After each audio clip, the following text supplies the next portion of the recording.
Mohon maaf Pak, kami di sini mahasiswa Universitas Muhammadiyah Kota Bumi mengganggu waktu siang Bapak. Sebelumnya kami mahasiswa semester 4 dari jurusan hukum. Kedatangan kami di sini adalah untuk memenuhi tugas mata kuliah hukum pertanggungan, yaitu mencari informasi tentang instansi yang berkaitan dengan asuransi. Jadi kami datang ke BPJS Kesehatan Kota Bumi ini Pak. Sini nama saya Tegar Budi Santoso dan saya Asif Fernando. Saya sendiri Tiara Priani. Saya mau kenalan. Mohon maaf Pak, di sini dengan Bapak siapa? Perkenalan untuk saya sendiri, Bapak Al Fajri. Kebetulan saya sebagai Kabid PNF, Penjaminan Manfaat Rujukan. Dan sebelah saya membidangi bidang SDM umum dan komunikasi publik dengan nama Ramzi. Baik Pak, di sini langsung ke pertanyaan-pertanyaan aja ya Pak. boleh. Untuk pertanyaan yang pertama mengenai klaim. Pasti kan banyak para pengguna BPJS Kesehatan yang melakukan klaim.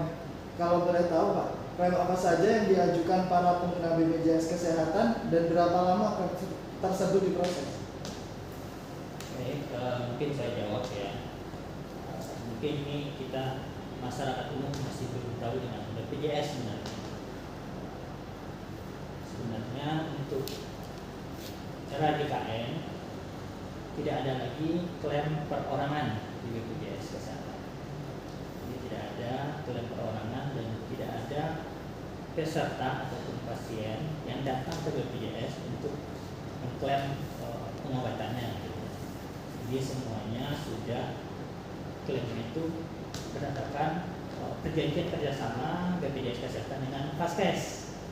Di Vaskeslah yang mengajukan klaim dari BPJS Kesehatan, baik itu Vaskes rujukan atau rumah sakit, fasilitas kesehatan rujukan, ataupun fasilitas kesehatan pertama FKTP seperti puskesmas, dokter perorangan, klinik, seperti itu.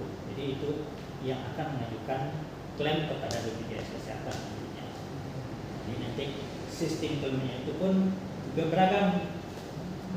Ada sistemnya secara kapitasi untuk FKTP dan ada yang non kapitasi.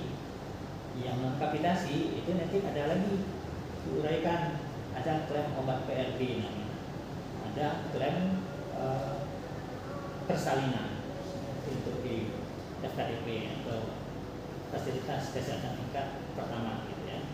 Kemudian untuk fasilitas kesehatan tingkat lanjutan atau rujukan seperti rumah sakit itu klaimnya berdasarkan inasi bidis sistemnya. Jadi ada keputusan Menteri Kesehatan dari pemerintah gitu ya, kesehatan menentukan bahwa sistem pembayaran untuk klaim rumah sakit itu berdasarkan inasi bidis untuk pelayanan pengobatannya, baik itu pengobatan rawat jalan maupun itu pengobatan rawat inap di rumah sakit. Namun selain klaim secara inasi bidis juga masih ada klaim yang non inasi bidis. Contohnya adalah klaim untuk obat-obatan kronis. Obat kronis itu diklaim terpisah sendiri. Kemudian juga klaim alat-alat kesehatan dan klaim ambulan. Itu juga terpisah sendiri. Jadi itulah kira-kira yang gambaran klaim untuk di klaim di BPJS Kesehatan. Untuk pertanyaan selanjutnya, dalam pengajuan klaim tersebut itu di mana Pak pengajuannya? Apa di kantor BPJS Kesehatan langsung atau bisa secara online? Jadi untuk pengajuan klaim sekarang memang sudah ada digital kan? Iya. Memang pengajuan klaim itu kita kedua-duanya kita gunakan. Jadi secara administrasi tetap rumah sakit melakukan pengajuan secara administrasi kepada BPJS Kesehatan ataupun FKTP datang ke kantor BPJS Kesehatan melakukan secara administrasinya. Namun secara berkas klaimnya dan data klaimnya itu sudah digital, jadi sudah di secara aplikasi dan juga pengiriman berkasnya secara soft file. Jadi memang kita sudah mengikuti era digitalisasi dan kita harapkan juga Faskes dapat mengikuti itu. Tentu memang beberapa Faskes masih ada yang belum optimal untuk melaksanakan itu, terutama untuk Faskes tingkat pertama, apalagi yang di daerah-daerah terpencil. Memang kita masih fasilitasi untuk secara manual ya, masih berkas hard file gitu kan, bisa kepada kita. Tapi semuanya tetap yang mengajukan provider Faskesnya atau puskesmas yang maju untuk kita, bukan peserta. Intinya tidak ada lagi peserta yang mengajukan BPJS Kesehatan gitu ya. Pak, terkait klaim, faktor apa saja yang mungkin banyak diklaim oleh peserta BPJS Kesehatan? Mungkin tadi sudah disampaikan juga di poin pertama tadi ya. Jadi klaim kita itu ada klaim pelayanan kesehatan, ada juga klaim obat, kemudian klaim alat bantu kesehatan, dan klaim ambulan. Jadi itulah yang diajukan oleh fasilitas kesehatan kepada kita. Menurut Bapak, apakah pelayanan di sini sudah mengikuti prosedur? Kalau sesuai prosedur, itu kita memang harus membagi beberapa aspek, baik aspek dari peserta, kemudian aspek dari fasilitas kesehatannya, dan juga aspek dari BPJS yang akan membayar, gitu ya. Jadi dari peserta harus mengikuti aturan-aturan yang diindikasikan dapat dibayarkan, gitu ya. Jadi syarat mutlak pertama adalah indikasi medis, karena kita bukan asuransi komersial, gitu ya. Kita asuransi kesehatan yang bersifat sosial. Jadi yang dibayarkan itu adalah indikasi medis. Kemudian dari segi Faskesnya, fasilitas kesehatannya, itu mereka harus melayani dengan sesuai standar pelayanan kesehatannya. Jadi tentu ini kita nanti akan periksa gitu, fasilitas kesehatannya dulu. Kemudian untuk segi BPJS kesehatannya, itu kita membayar sesuai dengan yang diklaimkan, sesuai dengan aturan yang ada. Jadi itu ketiganya itu harus sinkron ya. Jadi kalau terkait apakah pelayanan kita ini sudah optimal, kita tidak bisa pungkiri. Kalau sempurna tentu tidak ada yang sempurna. Setiap asuransi itu pasti ada plus minusnya, pasti ada lebih dan kurangnya. Dan kita juga asuransi kesehatan tentu kita berupaya optimal sesuai dengan aturan yang ada, gitu ya. Selagi kita mengikuti rel dan aturan yang ada, dan kita berupaya mengoptimalkan pelayanan kita pada masyarakat atau peserta kita, dan juga dengan provider kita atau fasilitas kesehatan yang kita kerjasamakan, gitu. Dan tidak juga lupa kita mengikut sertakan mitra-mitra yang lain, baik itu lembaga pemerintah, swasta, maupun stakeholder yang lain, gitu. Karena peran serta mereka itu sangat mempengaruhi terhadap kelangsungan dari JKN itu sendiri. Harus sama-sama kerjasama yang strategis. Jadi mungkin kita nggak bisa berdiri sendiri ya, karena untuk layanan ini harus kerjasama. Jadi dengan adanya mereka, mungkin untuk layanan di BPJS kesehatan ini mungkin akan meningkat. Bisa lebih baik. Iya, lebih baik. Kalau nggak terlalu signifikan, yang penting sudah ada perubahan, Ada peningkatan. ya ada peningkatan. Makanya setiap tahun kita selalu berinovasi, ada ide-ide baru dan inovasi-inovasi baru. Contohnya mesin antrian online ya. Nah, seperti kalau di pelayanan rumah sakit dan di FKTP kita sudah menyediakan antrian online. Jadi peserta atau pasien yang akan berobat itu tidak harus datang dulu ke rumah sakit ngambil nomor antrian, tapi sudah bisa akses melalui HP-nya. Walaupun kita ketahui tidak semua pasien atau peserta yang memiliki HP ya, gadget yang sekarang Android ataupun iPhone. Jadi kita sudah mencoba memfasilitasi itu. Jadi walaupun melalui HP bisa, mereka daftar dulu dari rumah-rumah mereka gitu ya, ataupun datang langsung juga bisa. Jadi nggak ada kendala gitu. Sehingga yang kita harapkan ada kepastian pelayanan. Karena kalau dahulu semuanya datang ke rumah sakit, misalnya kan, ternyata nggak dapat nomor antrian, gitu kan. Padahal mereka datang dari subuh, ada yang dari subuh, ada yang itulah. Nah, itulah kita upayakan mengurangi kekecewaan dari peserta juga ya. Itulah inti dari kita optimalkan pelayanan. Itu salah satunya. Dari segi kepesertaan kita juga ada Pandawa namanya, pelayanan administrasi melalui WA. Peserta itu bisa merubah status pesertanya melalui WA. Jadi kalau misalnya nanti status pesertanya non aktif dan tidak bisa diapa-apain, nah itu baru bisa datang ke kantor. Tapi kalau pesertanya aktif, dia mau pindah fasilitas kesehatannya dari fasilitas kesehatan A mau pindah ke B, nah dia bisa cukup dari mobile check-in saja. Jadi itu mudah-mudahan, jadi tidak harus datang ke kantor BPJS semua gitu. Bisa melalui WhatsApp saja atau melalui call center.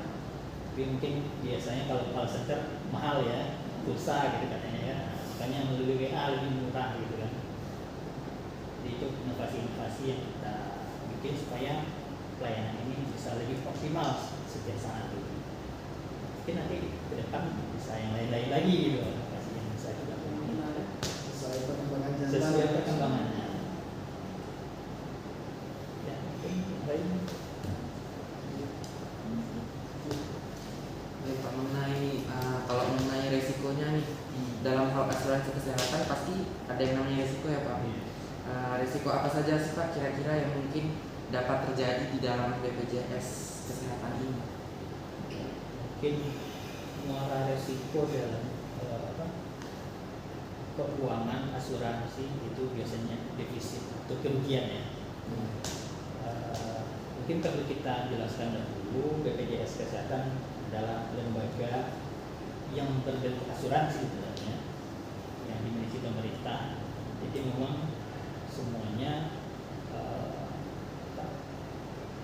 tanggung jawabnya pucuk pimpinannya tetap presiden atau pemerintah ya. Jadi kita menjalankan ini tentu ada pasti risiko-risiko yang bakal terjadi dan itu memang sudah kita lewati gitu.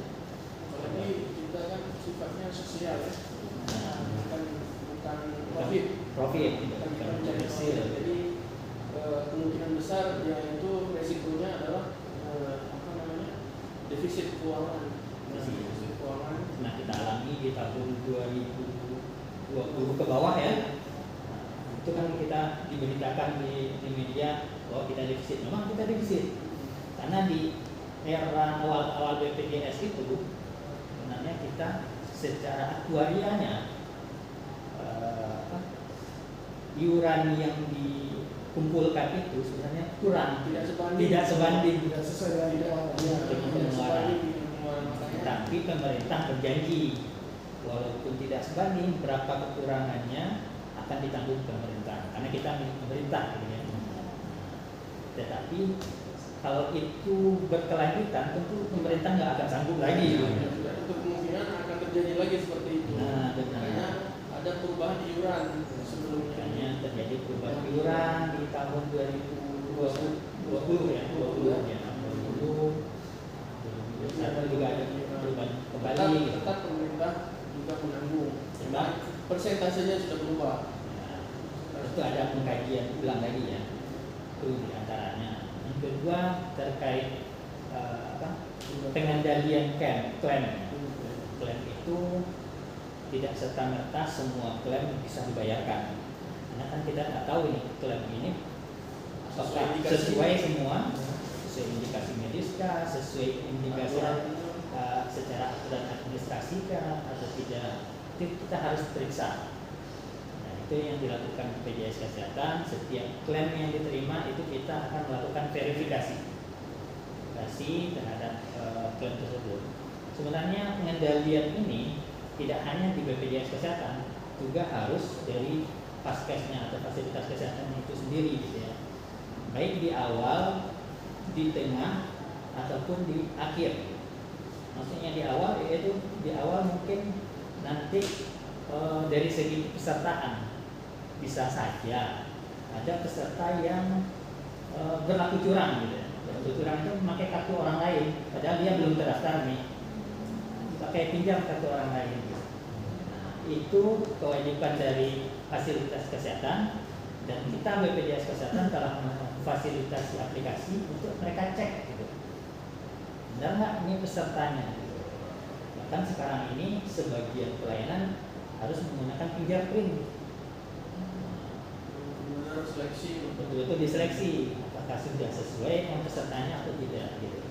Itu salah satu, itu yang sebelum kita jaga-jaga dari sebelumnya. Yang di saat pelayanan ataupun saat pengklaiman kita ada verifikasi pelayanannya gitu. Verifikasi pelayanannya apakah sudah sesuai indikasi medisnya, apakah sudah sesuai yang diajukan dengan yang akan kita bayarkan, itu kita periksa gitu. Kemudian di akhir setelah kita bayarkan, kita lihat ulang gitu, kita audit gitu ya, kita audit apakah yang kita bayarkan ini sudah sesuai sebenarnya.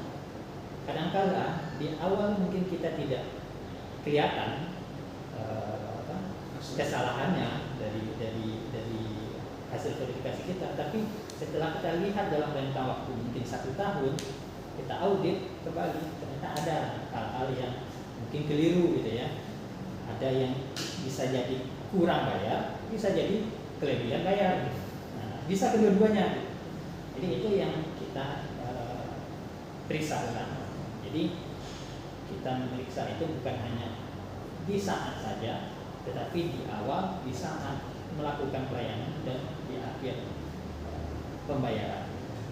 Seperti itulah kira-kira. Karena di sini juga verifikasi klaim ini bukan hanya verifikasi klaim juga bisa.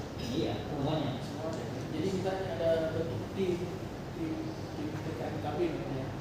Nah, dari kita tidak hanya internal BPJS dan fasilitas kesehatan saja, ada pihak ketiga yang kita libatkan, yaitu tim kendali mutu dan kendali biaya. Jadi kalau misalnya kita ada kendala, kita akan berkonsul pada kendali mutu dan kendali biaya ini sebagai pihak ketiga yang independen itu banyak, yang akan melakukan evaluasi lagi kalau ada kendala-kendala yang kita hadapi. Seperti itu kira-kira untuk penanggulangan resikonya. Udah terjawab. Sekarang terjawab. Jadi mungkin itu tadi Pak pertanyaan-pertanyaan dari kami. Terima kasih atas jawaban-jawabannya dan semoga bermanfaat bagi kami. Sekali lagi kami mengucapkan banyak-banyak terima kasih kepada Bapak dan BPJS Kesehatan Kota Bumi. Sama-sama dari kami juga terima kasih. Kami juga berharap ya dari mahasiswa terutamanya bisa mensosialisasikan, bisa juga sosialisasi apa yang didengar atau didapatkan profesi ini masih bisa diinfokan ke teman-temannya bahwa seperti ini loh BPJS Kesehatan. Karena memang kita ketahui kalau masyarakat umum masih menganggap sama dengan asuransi yang lain. Padahal kita adalah memang berbentuk asuransi, tapi lembaga pemerintah dan tanggung jawabnya pemerintah. Yang dipikirkan nggak ada untung ruginya di sini, kecuali waktu kita masih askes zaman BUMN gitu. Kita sekarang ini bukan BUMN, tapi udah badan publik, sehingga kita tidak bertujuan untuk mencari profit lagi. Untuk sosialnya itu. Tapi walaupun sosial, kita harus ada pengendalian risiko tadi. Iya. Ujung-ujungnya mengarah ke situ. Karena kalau itu tidak terkendali, bisa-bisa program ini Nggak akan berjalan. tidak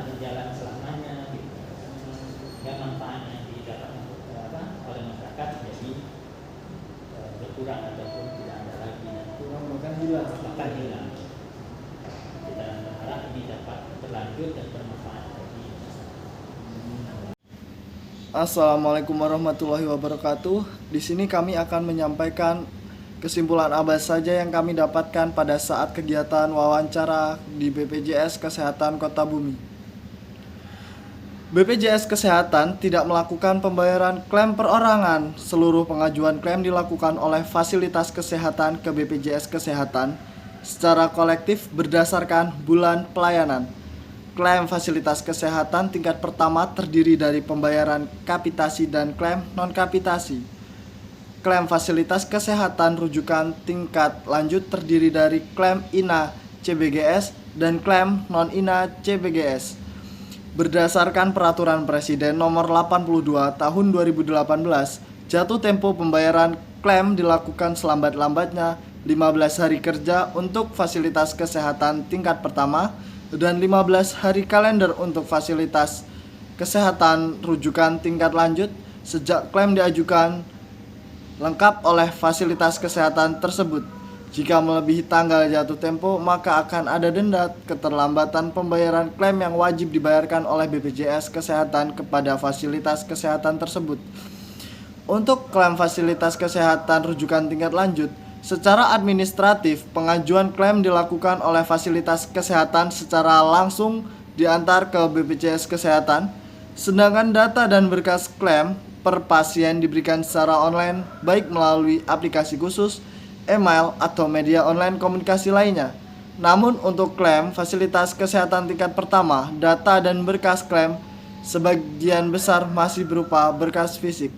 Baiklah, selanjutnya BPJS Kesehatan selalu berupaya meningkatkan dan memaksimalkan mutu layanan kepada peserta JKN dari berbagai aspek, baik dalam rekrutmen peserta baru dan penanganan kepesertaan maupun di pelayanan kesehatannya.